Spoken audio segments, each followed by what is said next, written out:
ቤተሰቦቼ በሙሉ የሬዲዮ አፍቃሪዎች ናቸው። አጎቴም ጨምሮ በጣም የሬዲዮ ወዳጆች ናቸው። ያንተ ግን ተቃራኒው ነው። አስተማሪውን ተወዳለ ሂሳብ አስተማሪ ሂሳብ ግን አትወድም። እንደው ነፍሱን ይማርና እንደው ጋሽ ጎርፍለ በቃ መምህራችን እሱ ነው። ጎርፍለ ይማር መምህራችን ነው። እሱ ከስቱዲዮ ውጭ ሆኖ በመስታወት ሆኖ በቃ ቀስ በል ይላል። በቃ ቀስ በል የት ልትሄድ ነው? ተረጋጋ። ምን ነበር በተለየ ሁኔታ የምታደምጠው ፕሮግራም?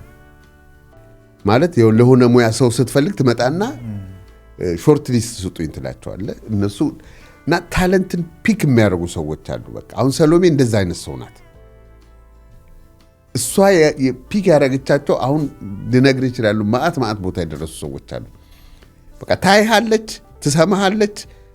በቃ ይሄ ሰውዬ የዚህ ጥሪ ውስጥ አለ ትላለች። በቃ እንደገባ ሂስትሪን ያጠና ግን አልጨረስክም፣ ግራጁዌትም አላረክም። ምንድነው ምክንያቱ ያልጨረስክበት? አባቴ ሰውን የሚገመግመው በልጅነት እድሜያችን በትምህርት ቤት ውጤት ነው እና ምን ይላል? ሌሎች ነገሮች በሙሉ መስተካከል ይችላሉ። ሌሎች ባህሪዎች እሱ ብዙ ግድ የለውም በእንደዚህ አይነት ነገር። የተለመደ ነገር አለ።